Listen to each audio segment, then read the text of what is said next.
I never thought I would be the one to tell this story.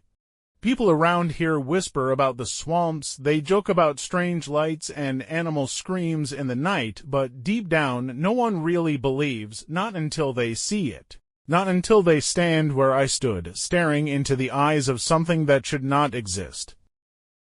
That summer in South Carolina, the heat was unbearable. Even at night, the air hung heavy, filled with the thick smell of mud and decaying vegetation. I had lived near scape or swamp all my life, and for as long as I could remember, my father warned me never to wander too deep into those waters after dark. He'd always say, "That swamp keeps secrets, son. And some things in there don't take kindly to being found." I brushed it off as old Southern superstition until the night that changed me. It was past midnight, and I was driving home after a late shift. The road cut straight past the swamp, miles of nothing but shadowy trees and still water stretching in every direction. My headlights sliced through the dark, catching fog rising low across the pavement. It was quiet, and I kept the windows rolled up tight. That's when I heard it, a screech, not like an owl, not like any bird I knew. It was deep, guttural, and it rattled inside my chest. My hands tightened around the wheel, and I slowed down. I told myself it was just some animal fighting in the swamp. But then something moved across the road. At first, I thought it was a man. A tall figure stepped out of the reeds straight into my headlights. But as soon as the light hit it, my stomach turned to ice.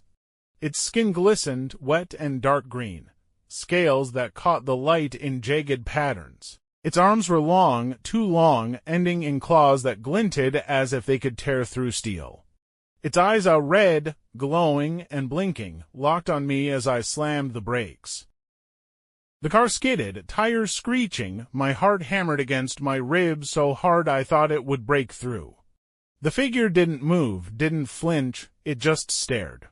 And then, with a speed I didn't think possible, it lunged forward and struck the hood of my car.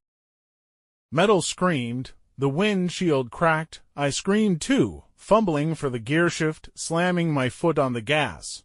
The thing clung to the front for a moment, claws scraping across the metal before I swerved wildly, and it rolled off into the darkness. I didn't look back, not then, not when I heard the splash of something massive hitting the swamp water. Not when I caught a glimpse of those red eyes in my rearview mirror. When I finally reached home, I stumbled out of the car, legs shaking, lungs burning. Under the porch light, I saw the damage. The hood was dented, deep grooves torn into the metal, like a predator had tried to peel it open. No bear, no gator, nothing natural could have done that.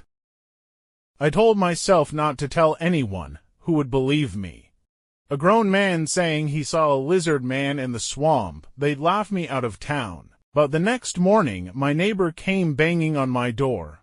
His chicken coop had been ripped apart, the wire fence shredded like paper. Every bird inside was gone, and when I followed him out to sea, I found footprints in the mud. Three-toed, huge, deep as if pressed by something far heavier than a man. That was the moment I knew. It wasn't just a nightmare. The lizard man was real, and it was hunting. But this was only the beginning, because the closer I looked, the more I realized the swamp wasn't hiding one secret.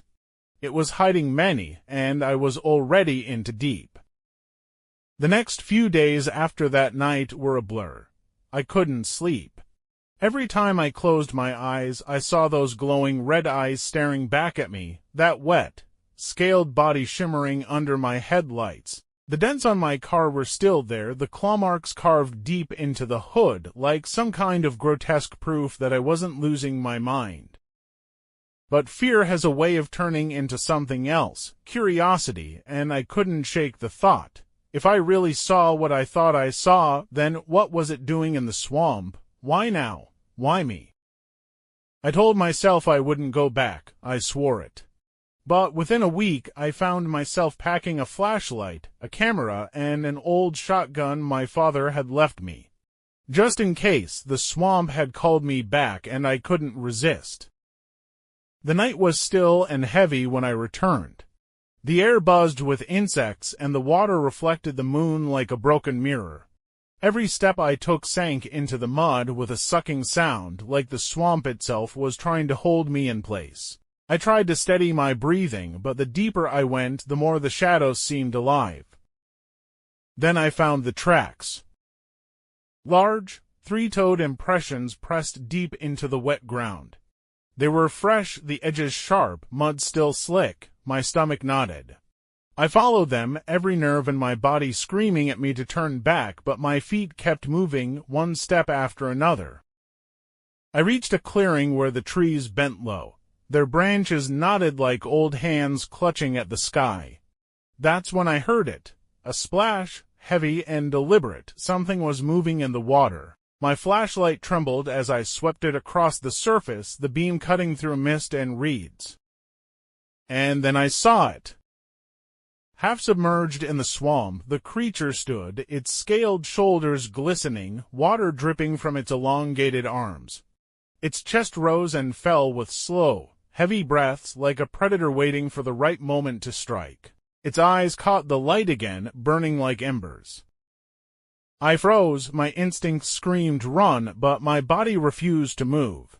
The thing tilted its head, studying me. I swear it understood that I was there for it, that I had chosen to follow.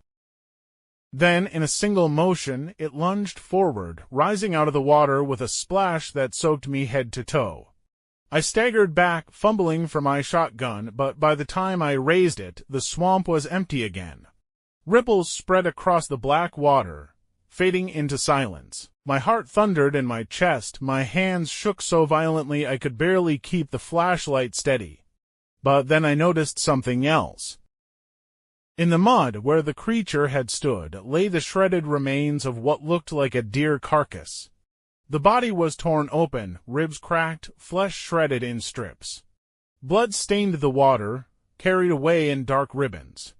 This wasn't a legend. This wasn't some harmless myth. The lizard man was hunting, and it wasn't picky about what it killed. I backed away slowly, never taking my eyes off the water. Every rustle of reeds, every croak of a frog made me jump. By the time I reached the edge of the clearing, I was running.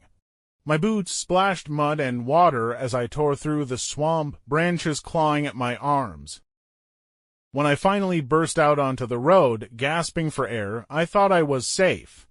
But then I heard it. A low growl, guttural and inhuman, echoing from behind me. I spun, flashlight jerking wildly. For just a second, in the distance, I saw it again, tall, hunched, its outline framed by the moon. And then, in the blink of an eye, it was gone. I drove home with shaking hands that night, the shotgun lying useless beside me. And I realized something that chilled me more than the sight of the creature itself. It wasn't afraid of me. If anything, it wanted me to come back. And deep inside, though I wouldn't admit it out loud, I knew I would. Because whatever was hiding in scape or swamp wasn't just passing through. It lived there, and now, it knew me. I tried to stay away after that night. I told myself it was too dangerous, that whatever was out there wasn't meant to be seen by people like me.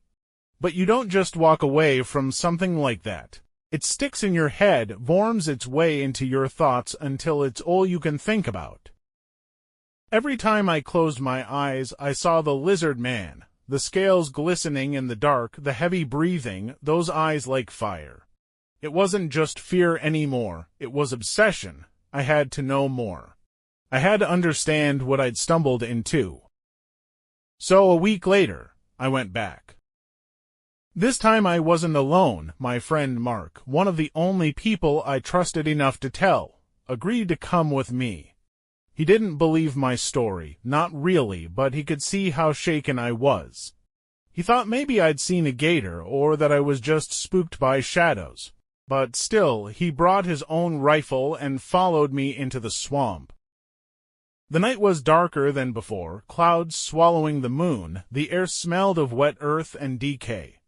Every sound seemed amplified, the buzz of insects, the splash of something moving under the water, the crunch of reeds beneath our boots. We found more tracks, bigger this time, the three-toed prints pressed so deep into the mud it was like something impossibly heavy had passed through.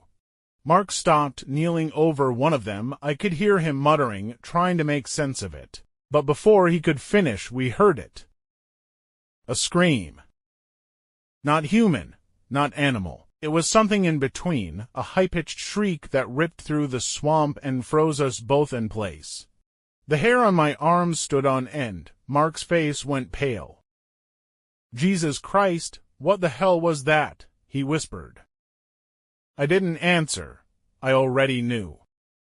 We moved carefully, flashlights cutting weak beams through the fog. The smell hit us first, metallic and foul. Then we saw it, another deer carcass, torn apart, blood soaking into the mud, but this time it wasn't alone. Standing just beyond the carcass was the lizard man. It was taller than I remembered, maybe 7 feet, maybe more. Its skin glistened like wet leather, and its claws curled into the air, sharp enough to rip through steel.